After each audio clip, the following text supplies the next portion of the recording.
Le titre ce soir du message, tu peux l'afficher s'il te plaît. Le titre c'est « Le refuge pour guérir ». On a besoin de Dieu comme refuge, mais on a besoin également d'un refuge pour guérir. On va parler de blessures ce soir, on va parler de plaies, on va parler de choses peut-être un peu plus difficiles. Ce soir, j'aimerais que tu ouvres ton cœur et pas que tu te blindes, pas que tu portes un masque, pas que tu fasses comme si ça ne t'atteint pas, parce qu'on a tous été blessés tôt ou tard dans notre vie. Ok ? Qui a déjà été blessé dans ta vie, dans sa vie? Juste lève ta main. Voilà, juste lève-la bien haut. Ok. Qui n'a jamais été blessé dans sa vie, s'il vous plaît? Est-ce qu'il y a des gens qui peuvent lever leurs mains? Ok. Il y a des gens? Il y a quelqu'un? Non, il y a personne. Qui n'a jamais été blessé? Pourquoi? Parce qu'on est tous tôt ou tard blessés. Mais il y a une belle citation de Gustave Flaubert. Je ne sais pas si vous lisez souvent du Flaubert, mais on va l'afficher, s'il te plaît. L'avenir nous tourmente, le passé nous retient. C'est pour ces raisons que le présent nous échappe. L'avenir nous tourmente, le passé, les blessures, tes difficultés te retiennent et c'est pour ces raisons que ton présent t'échappe. Ce soir, j'ai envie qu'on puisse parler des choses qui peuvent paraître un peu plus difficiles de notre passé, parce que quand tu es blessé, c'est toujours ça a eu lieu. T'anticipes pas les blessures. Vrai, d'accord, on est d'accord. T'anticipes pas les blessures, c'est toujours derrière toi. Mais le problème, c'est que ta blessure, tant qu'elle ne guérit pas, ça vient toujours dans ton présent. Et j'aimerais ce soir qu'on puisse parler un petit peu de David. David était un homme, tu peux l'afficher, David était un homme blessé. David était un homme particulièrement blessé. Regardez, si vous prenez le psaume 51, le psaume où il parle notamment d'un moment où il a fait une grosse bêtise. Vraiment, il y a des petites bêtises, il y a des grosses bêtises. Quand tu couches avec une femme mariée, c'est une grosse bêtise. Quand tu fais tuer son mari, c'est une grosse bêtise. On est d'accord, hein, en termes de niveau, c'est pas t'as volé des bonbons. Hein, d'accord, c'est plus chaud. Et il a écrit le psaume 51, qui est un psaume de repentance magnifique. C'est un des plus beaux psaumes de repentance. Mais il dira « J'ai péché contre toi ». Vous connaissez quand je m'arrête, normalement c'est à vous de dire la fin. J'ai péché contre toi et j'ai fait ce qui est à tes yeux. En sorte que tu seras juste dans sans reproche dans ton... Et regardez bien le verset 7. « Voici, je suis né dans l'iniquité et ma mère m'a conçu dans le péché. » Ici, tu te rends compte que David fait écho à quelque chose de sa vie qui a été douloureux. Alors qu'il est là en train de se repentir devant Dieu, il est en train de faire remonter auprès de Dieu quelque chose de son passé qui a été extrêmement difficile. Ça ne veut pas dire que David, ici, n'a pas réglé ses problèmes du passé. Tu peux te souvenir des choses quand tu es guéri. Tu ne perds pas la mémoire. Ce n'est pas ça être guéri. Mais le problème, c'est que ici, pour moi, ça met en avant quelque chose que David a subi pendant de nombreuses années. David, voici, je suis né dans l'iniquité et ma mère m'a conçu dans le péché. En fait, il y a plusieurs positions dans ce verset-là. Ça peut vouloir dire que David est né dans un corps pécheur, etc. Certains théologiens pensent ça, mais il y a un autre aspect qu'on peut voir dans ce verset. C'est que David, ici, il est né d'un adultère de la part de sa mère. Vous savez que l'adultère, ça n'a pas commencé en 2000, hein. L'adultère, ça existait depuis bien longtemps. Et on pense que David est né dans l'adultère. Finalement, il est né d'une relation extra-conjugale. Encore hier, j'étais en rendez-vous avec quelqu'un qui me disait moi, j'ai vu la personne, elle revient au Seigneur et elle me disait, mais moi, j'ai vu un gars qui était beau, il était beau gosse, il parlait bien, il y avait juste 2 problèmes. C'était qu'il était musulman, donc elle a compris que pour elle, normalement, elle se disait chrétienne, c'est compliqué. Je dis ok, ouais, et le deuxième, il était marié. Mais le problème, c'est... Hein ? C'est le deuxième problème qui était marié. Mais tu vois, le truc, c'est que quand tu développes cette relation-là, quand tu tolères le péché, ça a forcément des impacts. Ça a forcément des difficultés derrière. Et David, lui, il n'était pas celui qui a choisi de tromper son père, mais il était le fruit de cette tromperie. Et quand vous voyez comment le père de David traitait David, on comprend mieux ce verset-là. Quand vous voyez que David a été, je vous rappelle quand même l'histoire, vous pourrez relire dans 1 Samuel, mais quand David a été oint comme roi, avant d'être oint comme roi, il était en train de s'occuper de brebis. Le problème, c'est que s'occuper de brebis, c'est pas comme s'occuper des brebis chez nous maintenant, et puis elles rentrent à la maison, et puis c'est un peu plus tranquille. Là-bas, il n'y avait pas que des loups, il y avait des ours, il y avait des lions. Et les brebis, elles étaient lâchées comme ça. Autrement dit, le métier de berger à l'époque, c'était un des métiers les plus dangereux dans leur contexte. C'était pas le métier que tu donnais à un juif. C'était le métier que tu donnais à un étranger. Tu veux être avec nous, tu vas faire ce qu'on n'aime pas faire. Moi, je me rappelle quand j'étais en Suisse, je travaillais en Suisse, et il y avait une région en Suisse où ils ne trouvaient pas d'éboueurs. Du coup, qu'est-ce qu'ils ont fait? Ils ont demandé à des Italiens de venir pour une paye de 4 000 €. Ça les a convaincus. Mais parce que le métier que tu ne veux pas faire, tu as besoin de gens, donc tu demandes à des gens de venir le faire. Le métier qui voulait pas, qui était nécessaire, mais duquel on ne voulait pas, c'était être berger. Pourquoi? Parce que tu vivais pas longtemps, parce que tu étais tout le temps seul, parce que tu te caillais quand il faisait froid et parce que tu suffoquais quand il faisait chaud. Vraiment, il n'y a aucun avantage à être berger. Tu pues le mouton, tu dois te battre contre des lions, contre des ours. David, il a tué des ours, il a tué des lions quand même. C'est son quotidien, vous captez? C'était pas un métier facile. Tu rentres de ta journée, tu dis « j'ai bien travaillé quand même aujourd'hui ». Mais lui, il se retrouve là-dedans et c'est le troupeau de qui duquel il est en train de s'occuper? Les amis, c'est le troupeau de qui? C'est le troupeau de son père. Son propre père le met à la charge du troupeau de brebis. Autrement dit, son propre père le met dans quelque chose d'extrêmement dangereux. Vous ne vous dites pas, dis donc, il aime beaucoup son fils. Vous ne dites pas ça. Parce que vous savez que c'est extrêmement dangereux, parce que vous savez que les textes nous le disent. Il avait un visage comme celui d'un enfant. C'était un jeune. C'était pas un adulte, c'était pas un vieux, c'était un jeune. Et son propre père l'a mis là-dedans. David, les amis, a subi un rejet profond de la part de son père. David a subi un rejet profond. Quand lui, il te parle de ses blessures dans le psaume 51, il te parle de choses concrètes, de choses violentes qu'il a subies. J'ai une femme un jour qui est venue me voir et qui m'a dit en larmes, et à vrai dire un jour c'était cette semaine, qui m'a dit en larmes, on discute un peu et je pose quelques questions un peu précises, là où le Saint-Esprit me conduit aussi à poser des questions. Et à un moment, elle me dit, mais moi, mon père a été violent avec moi. Violent. David a subi au moins de la violence verbale. Au moins de la violence verbale, c'est sûr et certain. David a subi le rejet, mais David a subi aussi la violence verbale. Cette jeune femme, elle me disait, je vais vous le dire comme ça, parce que c'est mot pour mot, son père lui disait, t'es qu'une salope, t'es qu'une grosse pute. Son propre père qui lui disait ça. Aujourd'hui, elle essaye de se tuer parce qu'elle n'arrive plus à vivre. Pourquoi? Parce que t'as beau dire ça m'atteint pas, t'as beau dire j'étais enfant, t'as beau dire ça fait longtemps, les blessures qui sont là, qui sont marquées au fond de ton cœur, ça finit par te tuer et te détruire. David était un homme blessé, cette jeune femme est une femme blessée. Résultat des courses, elle essaye de combler son amour auprès des gars. Résultat des courses, elle essaye de s'attacher à ce qu'elle peut, parce que l'amour d'un père, ça ne se remplace pas comme ça. Et je sais que certains, et je fais cette parenthèse, parce que pendant que je le préparais, ça me travaillait, mais certains, vous avez eu une relation avec votre père difficile. On ne mesure pas assez l'impact de la relation, l'impact du lien entre un père et son enfant. Moi, je sais à quel point, pourtant, je n'ai pas eu un père qui m'a dit des choses aussi horribles, mais des fois, il a été maladroit. Mais je ne vous dis pas à quel point Dieu a dû, pendant des années, travailler chez moi pour des choses qui m'ont blessé dans mon rapport avec mon père. Et je sais que certains, c'est votre cas. Et vous êtes blessés. Et pour guérir, il faut aller dans le refuge. Pour guérir, vous n'avez pas le choix. Vous avez besoin de vous arrêter et d'aller dans le refuge. Parce qu'il y a des mots violents, parce qu'il y a des regards violents, parce qu'il y a un manque d'amour. Des fois, la blessure, ce n'est pas tant des choses qu'on t'a fait, c'est des choses qu'on t'a enlevées. Tu as besoin de quelque chose et on ne te le donne pas. Et tu voudrais ne pas en avoir besoin, mais tu en as besoin parce que tu es créé comme ça. David a été rejeté par son père. David est né de ce rejet, de cette violence. Et David a été rejeté par ses frères. David, quand tu le vois apporter de la nourriture auprès de ses frères pour les servir alors qu'ils sont à l'armée devant les Philistins, il se retrouve là face à son grand frère qui le traite mais comme rien, qui dit mais t'es qui, pour qui tu te prends, etc. Vous remarquez que quand le prophète Samuel appelle tous les fils du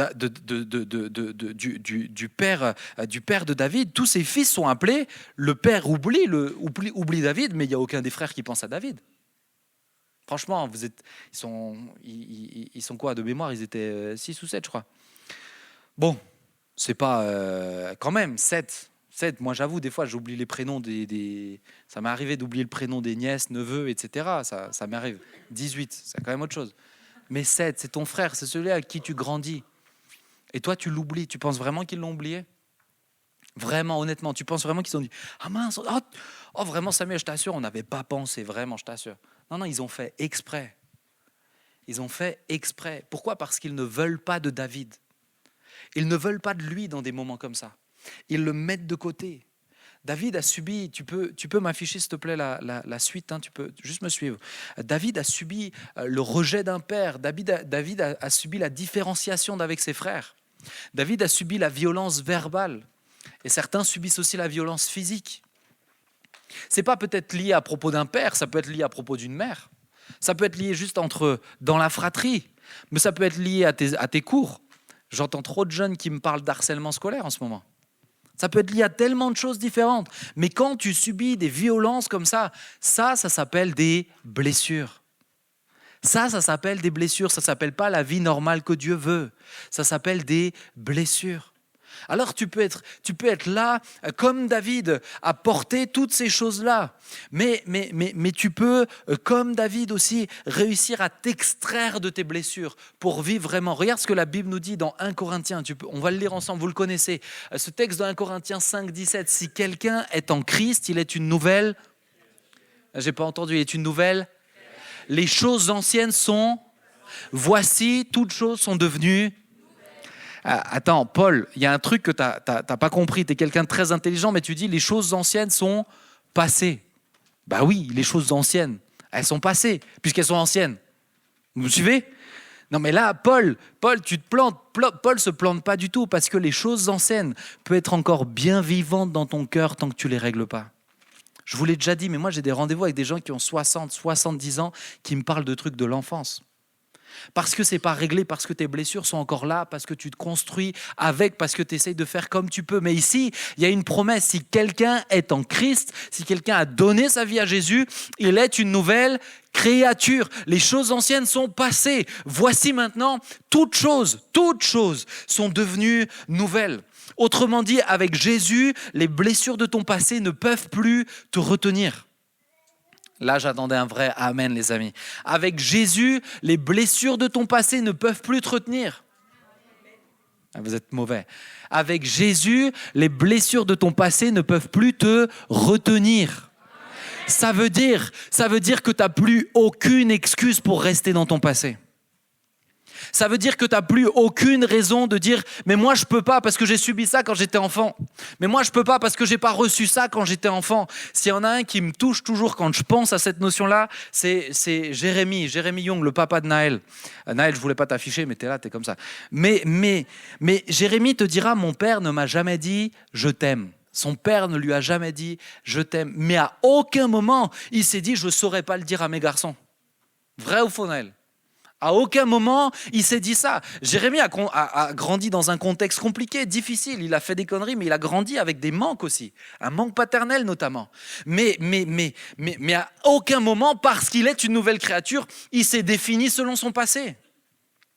Et toi, tu as 15 ans, 17 ans, 18 ans, et tu me reparles toujours et encore des choses, des souffrances que tu as vécues, alors que tu as le Seigneur.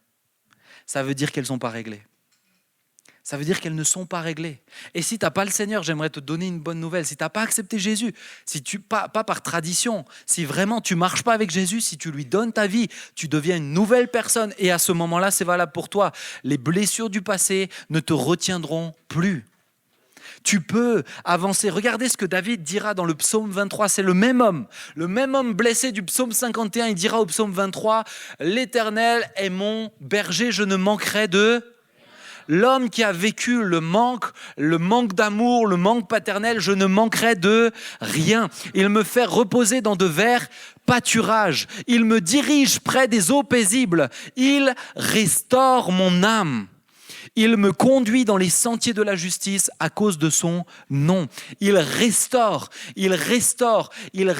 Autrement dit, ici le mot, tu peux l'afficher, c'est shob. Il reconstruit, il ramène, il rétablit. On t'a détruit, mais Dieu peut te reconstruire. Tes blessures sont là, elles ont tout cassé au fond de toi. Tu sais plus ce que c'est être aimé, tu sais plus ce que c'est être épanoui, tu sais pas ce que c'est avoir ta propre identité parce qu'on t'a trop blessé, on t'a trop écrasé, on t'a trop éteint. Mais Dieu restaure l'âme, il ramène, il rétablit, il reconstruit.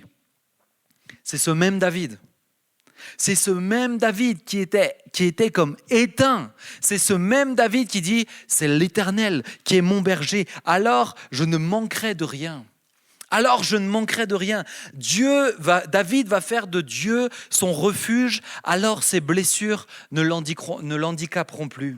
J'aimais que tu puisses, avant de parler de faire de Dieu son refuge, c'est pas dans le PowerPoint, donc tu vas pouvoir te reposer un petit peu, mais j'aimais vous parler de 3 dangers. Quand tu fais pas de Dieu ton refuge, tu prends forcément un autre refuge. Tu fais ce que tu veux. Tu trouves toujours des moyens de te couvrir et de t'abriter quand tu es en danger. Toujours. Toujours, il n'y a personne quand il sait que, j'en sais rien, il n'y a personne qui quand il voit une nuée de flèches tomber sur lui, il ne va pas essayer de se protéger, il ne va pas essayer de faire quelque chose. Tout le monde essaye de trouver des refuges. On essaye tous. Mais si tu ne prends pas Jésus comme refuge, alors peut-être que je pense que pour plusieurs, tu es ton propre refuge. Si Jésus n'est pas ton refuge, tu es ton propre refuge face à tes blessures. Autrement dit, moi j'ai besoin de personne. Je me guéris tout seul. Je me débrouille tout seul. Si Jésus n'est pas ton refuge, tu peux devenir ton propre refuge. Tu peux te fermer, te replier sur toi-même. Et plus tu laisses du temps, et plus tu t'enfermes sur toi-même, j'ai été blessé, plus jamais je donnerai ma confiance. On m'a trahi, plus jamais je ferai confiance. Ça m'a fait mal, plus jamais j'ouvrirai mon cœur, plus jamais je me donnerai. Malheureusement, cette jeune femme de laquelle je vous ai parlé, elle a été blessée par son père, mais elle a eu besoin de se confier et puis elle a été trahie. Elle a été trahie, donc aujourd'hui, vas-y pour t'ouvrir un peu plus. Aujourd'hui, vas-y pour oser exprimer. Aujourd'hui, vas-y pour faire confiance. Tu deviens ton propre refuge, mais tu ne sais pas te gérer toi-même. Tu ne sais pas te gérer toi-même. Et si tu n'es pas ton refuge, les autres deviennent ton refuge. Tu deviens dépendant des relations. Tu dépends de l'amour, tu dépends de l'affection, tu dépends de la validation et tu es prêt à te vendre pour être aimé par les autres. Vous êtes là ce soir ou pas ? Les amis, ce que je vous dis, c'est des choses sérieuses. Parce que ce n'est pas parce que tu as grandi dans une église que ça ne te guette pas. Pour des likes, pour un peu d'approbation, si facilement tu peux troquer Dieu, si facilement tu peux troquer des valeurs, si facilement tu peux troquer ta virginité. Parce que le problème premier, c'est ta blessure. Le problème premier, c'est ta blessure. C'est ta blessure. Je repense à cette personne qui, parce que justement, elle a une carence, elle est allée auprès d'hommes et alors qu'elle était baptisée, alors qu'elle aimait le Seigneur et ça suffisait pas. Et à un moment donné, avec un des gars, ça n'allait pas. Et qu'est-ce qui est venu dans son cœur ? C'est je vais appeler un médium pour le faire revenir. Elle était baptisée, les amis. Pourquoi ? Parce que le problème, c'est la blessure. La blessure peut te faire des choses folles. La blessure peut te faire des choses folles. Est-ce que tu as déjà vraiment eu mal quelque part sur ton corps ? Tu as déjà eu mal ? Moi, je sais que quand j'étais malade dans ma tête, j'avais des blessures énormes dans mon âme, j'avais des blessures énormes dans mon psyché. Et pour moins sentir la douleur à l'intérieur, je me scarifiais, je me faisais du mal. C'est fou, il n'y a aucune logique à ça. Mais parce que quand tu as tellement mal, tu fais des choses folles. Vous savez que les animaux, les lions blessés et tout ça, c'est les animaux les plus dangereux. Parce que là, ils surréagissent. Ils surréagissent. Ils font des choses folles. Tes relations, elles pètent comme ça. Pourquoi ? Mais parce que tu n'arrives pas vraiment à construire, parce que d'abord, ton problème, c'est tes blessures. Tu te confies, tu veux développer une relation amoureuse et ça pète à chaque fois parce que tu as un problème d'ego, parce que tu as un problème de jalousie, parce que tu as un problème de contrôle ou j'en sais rien. Mais le problème premier, c'est la blessure qui fait que ça entraîne tout ça. Mais tu as quand même besoin de t'abriter. Donc ton refuge, c'est un autre, et un autre, et une autre. Et puis tu construis, tu essaies de construire des amitiés, mais elles sont que sur toi. Et puis tu vas chercher l'attention, et puis tu vas chercher l'affection. Et certains, pour avoir plus d'attention, se montrent comme plus méchants, comme plus durs, comme plus mauvais. Et ils mentent encore pour ça. Mais ton premier problème, c'est ta blessure. Ton premier problème, c'est ce qui se passe au fond de ton cœur. si tu ne fais pas de Dieu ton refuge. Peut-être que tu es ton propre refuge. Peut-être que les autres sont ton propre refuge. Mais peut-être, et je me le suis noté en troisième, les distractions deviennent ton refuge. Et à vrai dire, les distractions deviennent le moyen de fuir de ta souffrance. Tu te distrais. T'évites de penser à ce qui fait mal. Et tu passes ta semaine, tu passes tes nuits à scroller pour ne pas penser à tes blessures. C'est vrai ou c'est faux ce que je suis en train de vous dire ? Tu passes ton temps à être dessus pour oublier un peu. Et là, tu as 15 ans, tu fais comme ça. Dans 3 ans, ça sera avec la bouteille que tu feras comme ça. Et c'est comme ça que ça dégringole. C'est comme ça que ça va mal. Je voyais quelqu'un, j'ai prié avec quelqu'un là encore, tu lis sur son visage les blessures. Tu lis sur son visage les blessures et il me dit mais tu sais, depuis peu, j'ai pu arrêter la drogue. Il était dans la coke. La cocaïne, c'est hyper addictif. Et il était jusqu'à 10 grammes par semaine. Il prenait des fois 3 grammes en une seule journée. C'est énorme. C'est un gars, il a mon âge. Mais parce que tu essayes d'oublier, tu essayes de penser à autre chose. Et si tes séries, et si tes réseaux sociaux, et si tes fêtes, et si ce que tu vois, et si ta fame, et si ton nombre de... Et si tout ça, c'était juste pas une distraction pour oublier vraiment de regarder à tes blessures. Mais tu sais, à un moment donné, même si tu ne les regardes pas, tes blessures, elles sont là. Même si tu ne les regardes pas, tes blessures, elles peuvent s'aggraver. La blessure dans l'âme, ça continue de s'aggraver. C'est comme ton corps. Si tu ne traites pas une blessure ici, elle va s'infecter, elle va aller plus loin. Alors qu'est-ce que tu vas faire ? Est-ce que tu vas continuer ? Est-ce que tu vas faire comme si de rien n'était ? Est-ce que tu vas continuer de courir ? Parce qu'à un moment donné, et je vais un peu plus loin, pour aller dans le refuge qu'est Jésus, il faut que tu t'arrêtes. Il faut que tu t'arrêtes. Tu ne peux pas aller dans le refuge Jésus si tu ne t'arrêtes pas. Tu ne peux pas. Un refuge, c'est un endroit. Vous me suivez ? Un refuge, ça ne se déplace pas. Un refuge, c'est un endroit. Tu es blessé, tu as besoin de t'arrêter pour traiter la blessure. Ça ne sert à rien de continuer d'avancer. Ça ne sert à rien d'essayer d'aller plus loin, d'aller plus vite. Ça ne sert à rien. Des fois, on continue de courir à fond mais le problème, c'est que continuer de courir, c'est prendre le risque que la blessure s'aggrave. Le problème, c'est continuer d'avancer, c'est prendre le risque, mince, ça s'infecte et ça aille plus loin. Vous connaissez un gars qui s'appelle Bob Marley ? Ouais, Bob Marley. Vous savez comment il est mort, Bob Marley ? Bob Marley, bon alors le gars c'était un gros fumeur de joint aussi, ça n'a pas aidé à sa santé, mais Bob Marley, je vais vous expliquer. Bob Marley, il était fan de plusieurs choses, il était fan de la musique, il était fan des joints et il était fan du foot. Et un jour il se retrouve en France et il fait un foot avec des journalistes français. Donc on peut dire que la France a tué Bob Marley, vous allez comprendre pourquoi. Un journaliste lui fait un tacle violent qui le blesse sur un des orteils. Et Bob Marley, qu'est-ce qu'il fait ? Il continue de courir sa vie. Il ne s'arrête pas pour soigner la blessure. C'est une blessure à l'orteil, au doigt de pied. D'accord ? Et il ne s'arrête pas. Il s'arrête pas. Et à un moment donné, qu'est-ce qui se passe quand tu ne traites pas une blessure ? Elle s'infecte. La blessure s'infecte. Et lui, il continue ses concerts, il est là, il est pieds nus, il danse sur l'estrade, il continue ses foot, etc. Et à un moment donné, il a tellement mal qu'il ne peut même plus faire du foot. Et pour lui, ça, c'était embêtant. Donc il a dit, je vais aller voir un médecin. Et le médecin regarde le pied. Le doigt de pied est noir. Il est déjà en train de nécroser, de pourrir. D'accord ? Vous suivez l'infection là, elle est grave quand même. Et à ce moment-là, il lui dit, le seul moyen de vous sauver, c'est d'amputer le doigt de pied. Et lui, alors dans ses croyances rasta, etc., il ne fallait pas toucher au corps, il faut prendre soin du corps et détruire une partie du corps, c'est comme ne pas en prendre soin, etc. Et puis ça l'embêtait aussi d'avoir un doigt de pied en moins. Pourquoi ? Pour le foot. Vraiment, c'est pour ça. Aussi, c'est pour ça. Et du coup, il a dit non, je ne vais pas le couper, etc. Et il a continué sa vie. Et vint le moment où c'est une septicémie, je crois que ça s'appelle. Hein. Ensuite, il a été complètement infecté dans tout son corps et il est mort d'une blessure au doigt de pied, parce qu'il ne s'est pas soigné. Parce qu'à un moment donné, il ne s'est pas arrêté. Parce qu'à un moment donné, il n'a pas dit, bon maintenant ça suffit. Tu es blessé dans ton âme, tu as besoin de t'arrêter. Tu es blessé dans ton cœur, tu es blessé aujourd'hui, même pas forcément dans ton passé. Tu as besoin de t'arrêter. Il faut que tu arrêtes de faire l'autruche. Il faut que tu arrêtes de dire mais si je m'arrête, je vais perdre du temps, les autres vont avancer. C'est essentiel. C'est essentiel que tu prennes le temps de t'arrêter. Et je pourrais faire monter, on va avoir un témoignage tout à l'heure, mais je pourrais faire monter plusieurs où à un moment donné, si tu t'arrêtes pas, c'est ta blessure qui va t'arrêter. Et il vaut toujours mieux que tu prennes l'initiative que ta blessure prenne l'initiative. Et là, tu pourras accuser Dieu, tu pourras accuser le diable, tu pourras accuser les oppressions. C'est rien de tout ça. C'est juste que tu n'as pas traité un problème que tu aurais pu traiter beaucoup plus tôt. Vous me suivez ?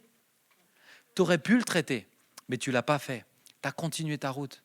Pour aller dans le refuge qu'est Jésus, tu dois apprendre à t'arrêter.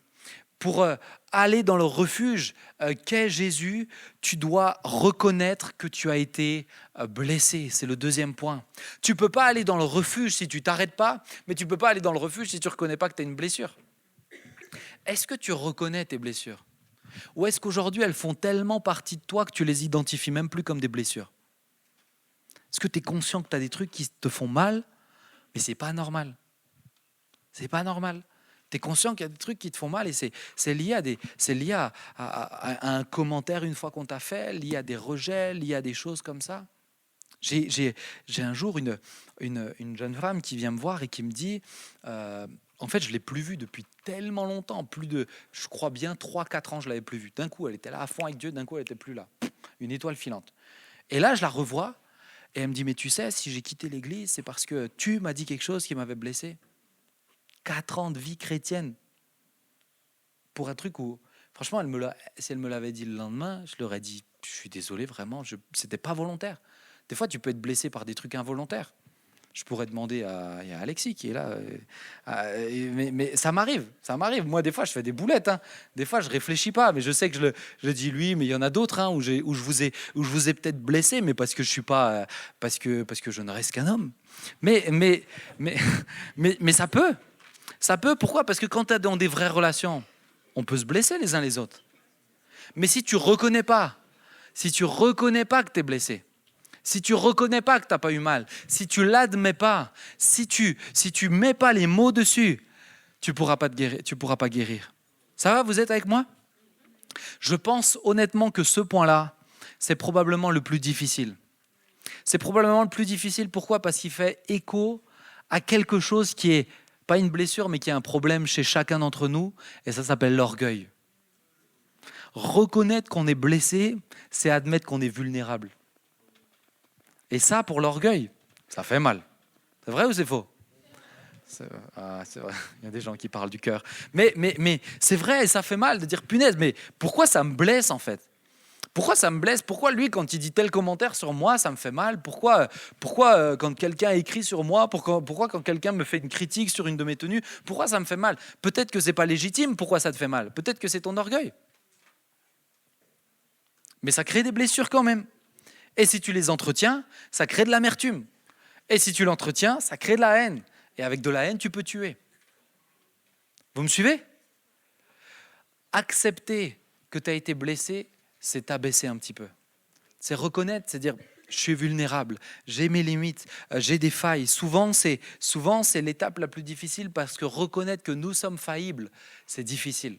Mais il y a un verset que j'aime beaucoup, que Paul dit et qui dit je me glorifierai bien plus de mes faiblesses parce que c'est quand je suis faible qu'il est fort. Si tu es faillible, si tu es faible, c'est bien. C'est bien, parce que c'est quand tu es faible que lui, il est fort. Mais il faut le reconnaître ce soir. Et je termine avec le troisième point. Reconnaître que pour aller dans le refuge, il faut que tu reconnaisses que tu ne guériras pas seul. Ça, c'est un autre aspect. J'ai besoin d'aide. Et j'ai besoin d'aide et j'accepte l'aide de Jésus. Et j'accepte l'aide que Jésus va m'envoyer. Quand des fois je vous vois certains dans certains entretiens, certains domaines, certaines choses très compliquées, quand on parle par exemple d'abus, même d'abus physiques, même d'abus sexuels et tout ça, je vais toujours vous dire, tu ne peux pas te débrouiller seul avec ce genre de blessure. Tu as besoin d'être accompagné. Donc on va t'aider. Je sais que, sans qu'il témoigne, mais parce que je sais qu'il a déjà témoigné, je sais que Esté avait des problèmes et il a demandé de l'aide à quelqu'un d'extérieur. Si Dieu t'envoie de l'aide et que tu dis Seigneur, moi je veux que ton aide à toi, tu es en train de refuser son aide. Vous suivez? Si vous avez des responsables qui sont là pour vous aider dans vos blessures, et vous dites ah non mais moi je ne veux pas m'ouvrir, bah, tu te fermes déjà la guérison. Tu t'interdis de guérir, tu t'interdis d'aller mieux. Vous me suivez? Dieu est ton refuge si et seulement si tu reconnais que tu ne guériras pas seul. Et j'arrive sur la fin du message, mais pour moi, c'est important qu'une fois que Dieu est ton refuge, alors tu commences à faire quoi? Tu commences à te confier en lui. Tu commences à lui ouvrir ton cœur. Tu commences à lui laisser de la place et à lui dire, Seigneur, ça m'a fait mal. Combien de fois j'ai dit à Dieu, telle personne, quand elle a dit ça m'a vraiment blessé. Avant même de pouvoir l'exprimer à la personne, je l'ai exprimé à Dieu. Et je me le suis avoué à moi-même. Mais plein de fois, je l'ai dit. Plein de fois, il y a des trucs qui m'ont blessé, profondément blessé. Mais je ne veux pas me comporter comme un homme blessé toute ma vie. Donc je vais le confier à mon refuge. Je vais m'abriter sous Jésus, je vais lui partager. Et c'est parce que David a une proximité, une intense relation avec Dieu, avec son Père, qu'il pourra exprimer toutes ses blessures. Et parce qu'il pourra les exprimer, Dieu pourra le soigner. Vous me suivez? Mais il faut que tu apprennes à exprimer le plus profond de toi-même à Dieu. Une fois que tu as passé ces 3 étapes-là, tu peux apprendre à exprimer le plus profond de ce que tu as à Dieu. À vrai dire, je pense qu'il faut que tu sois intentionnel dans la manière dont tu dis les choses à Dieu. Des fois, je trouve on est trop parfait quand on se présente devant Dieu. Ah Seigneur, je te loue pour cette merveilleuse création. Et des fois, tu n'as pas envie de parler comme ça, non? Des fois, tu as juste envie de pleurer devant Dieu. Des fois, tu n'as juste plus que des larmes. La Bible nous dit que Dieu entend les prières de nos larmes. Des fois, ce n'est même pas des mots, c'est des gémissements. C'est j'en peux plus, j'en ai marre, j'ai envie de me faire du mal, j'ai envie de tout arrêter. Il y a trop de pression, c'est trop dur. Des fois, c'est soyez vrais avec Dieu. Faites pas les bons chrétiens. Tu le fais ici, tu penses vraiment que tu arriveras à ne pas le faire devant Dieu? Soyez vrais partout où vous vous présentez devant Dieu, que ce soit dans ce lieu ou que ce soit dans votre chambre. Mais soyez vraiment vrais. Moi, je ne parle pas à Dieu avec des grandes envolées lyriques quand je prie tout seul. Je vous ai dit, souvent je lui dis, c'est grand frère, je l'appelle grand frère. Parce que Jésus, c'est mon grand frère.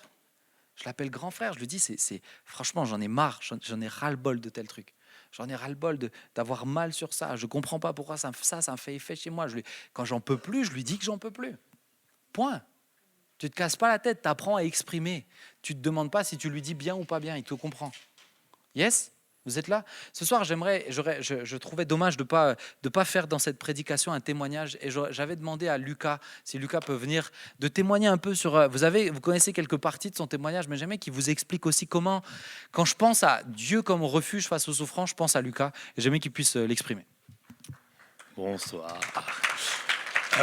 Du coup, pour beaucoup d'entre vous, vous connaissez à peu près déjà mon témoignage, mais pour ceux qui n'ont pas suivi, juste sur les grandes lignes, j'ai grandi dans la protection de l'enfance, j'ai été pris en charge très, très vite dans ma jeunesse, mis en famille d'accueil. J'ai perdu ma maman d'une overdose médicamenteuse, etc., et des toxicos à l'âge de mes 10 ans. Et j'ai grandi, grosso modo, jusqu'à tout le temps en famille d'accueil. Et à mes 18 ans, ma famille d'accueil est décédée. Et j'ai rencontré le Seigneur dans tout ça et grandi et arrivé jusqu'à aujourd'hui ici. Et le Seigneur fait de belles choses. Et je voulais vous partager une partie de ma vie plus précise.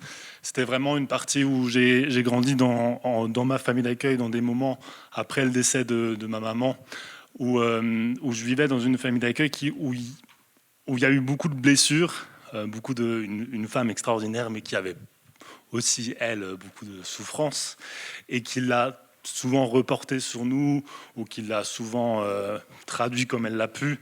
Il n'y a pas eu une maltraitance, mais des fois, il y a eu beaucoup de négligence sur certains points. Et dans ma famille d'accueil, il y avait beaucoup de cris, il y avait beaucoup une ambiance tendue.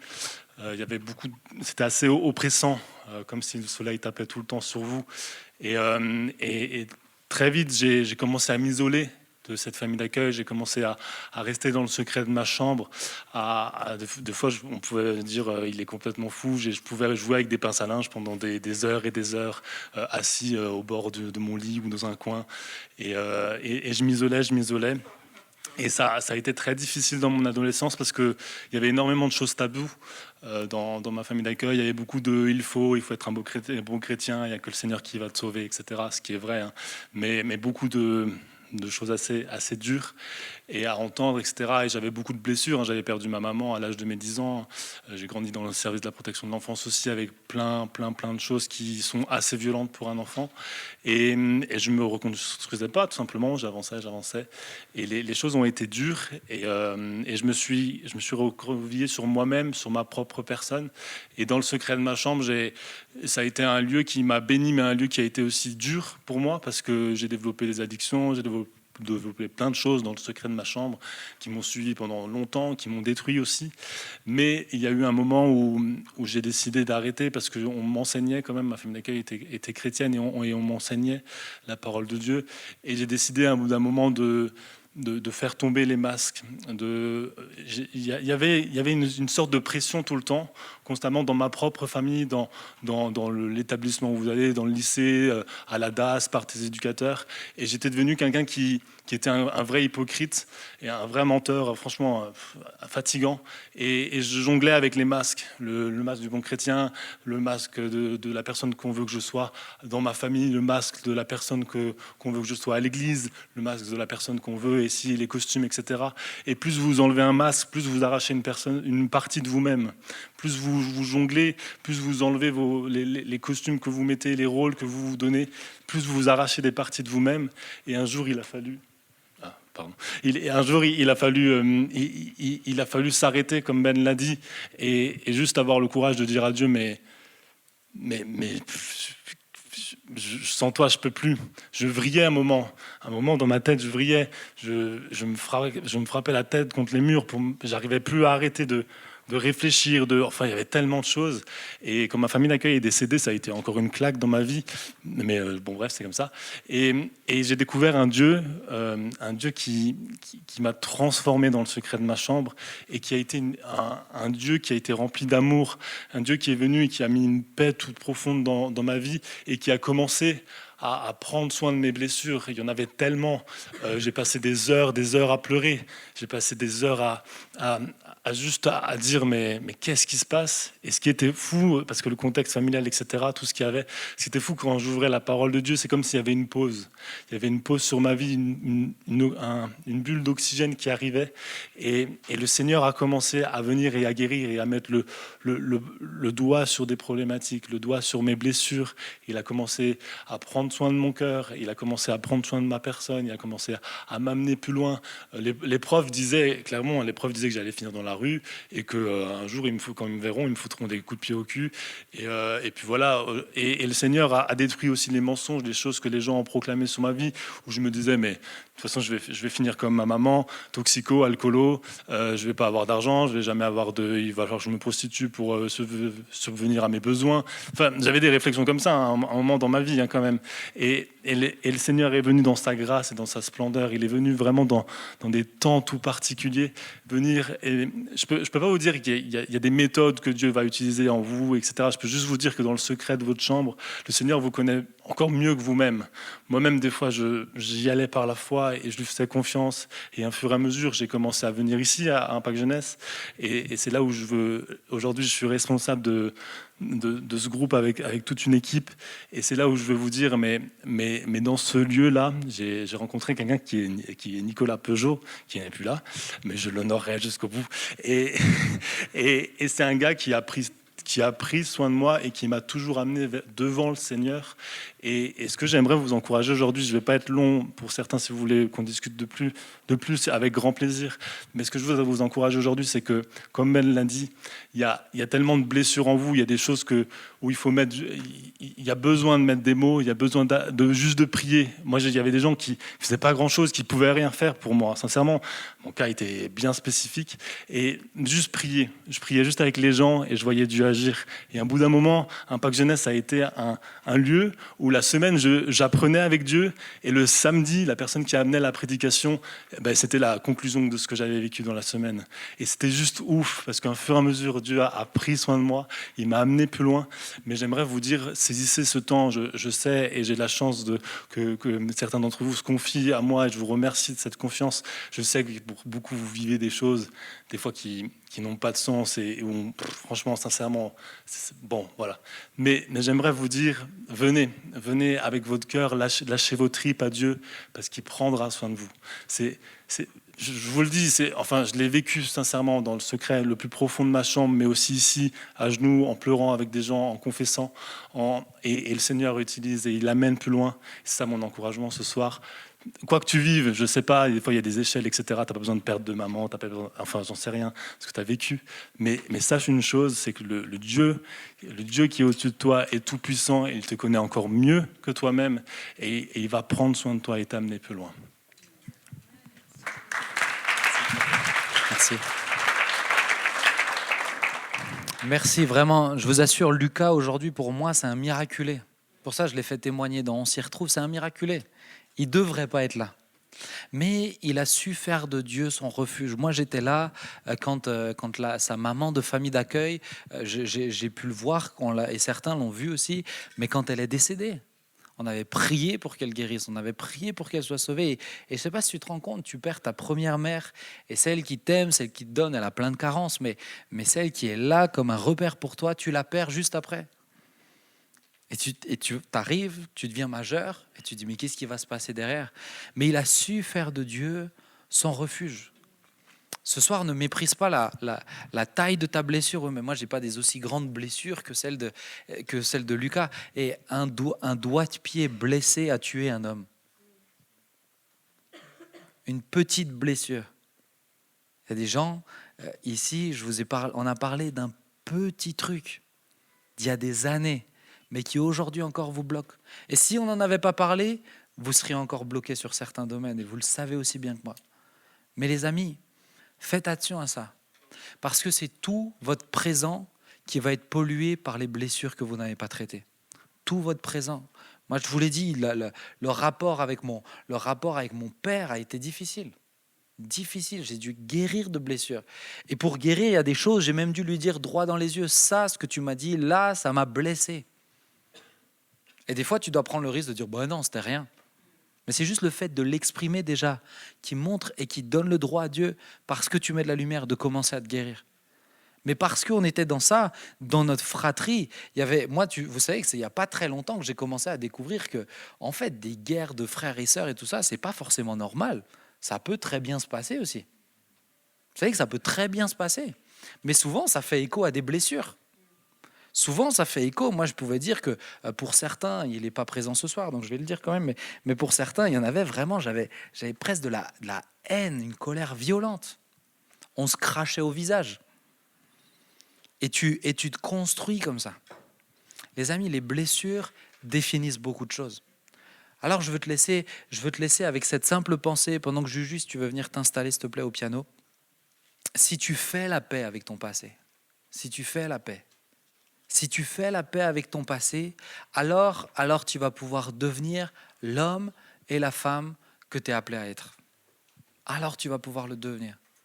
Et je vous assure, je pourrais en faire remonter plein. Je vois Judith, je sais que c'est ton anniversaire, mais quand je vois Judith, la dernière fois on a discuté ensemble, elle dit Juju, franchement, sans le fait que tu te confies à l'église ici, Juju a un passé qui n'est pas facile, sans le fait que tu te confies à l'église ici, tu serais où maintenant ? Je vous assure, elle a su faire de Dieu, elle a su faire confiance à Dieu pour qu'il devienne son refuge. Alors elle devient de plus en plus la femme que Dieu l'appelle à être. Veux-tu être celui que Dieu t'appelle à être ? Il faut que tu fasses de Jésus ton refuge. Et pour ça, il faut des fois que tu te mettes à la lumière les blessures qui sont là. Il faut que tu acceptes que quelqu'un les regarde. Quand je viens vous voir et que vous me parlez de blessures, c'est difficile pour vous. Je sais que des fois, je touche à des trucs très sensibles parce que c'est le plus profond et je mets juste un doigt sur la blessure et ça fait mal tout de suite. Mais vous avez besoin de ça. Vous en avez besoin et comme l'a bien dit Lucas, Dieu va guérir les choses petit à petit. Dieu m'a guéri. Moi, j'étais un suicidaire, j'en ai fait des tentatives de suicide, j'étais un gars qui avait le mal-être. Dieu m'a guéri. Dieu a guéri Lucas. Dieu a guéri Juju. Dieu a guéri Esté. Dieu en a guéri plein d'autres. Mais parce qu'à un moment donné, on a accepté. On s'est arrêté. On a accepté que Jésus vienne nous aider. On a accepté l'aide que Jésus nous propose. Ce soir, c'est un message. C'est juste sur ça maintenant. Pas sur plus. Il n'y a pas besoin de plus ce soir. Juste ça. Vas-tu faire de Dieu ton refuge? Pas juste avec des belles paroles, concrètement. Vas-tu commencer à mettre des mots sur ce qui te fait mal? Vas-tu enfin pouvoir faire la paix avec l'enfant à l'intérieur de toi, qui est tellement blessé qu'il passe son temps à crier, tu ne peux pas entendre autre chose. Mais pour faire la paix avec l'enfant à l'intérieur de toi, tu as besoin de l'écouter. Tu as besoin d'abord de le laisser crier un bon coup pour ensuite guérir. Est-ce qu'on peut juste fermer nos yeux quelques instants?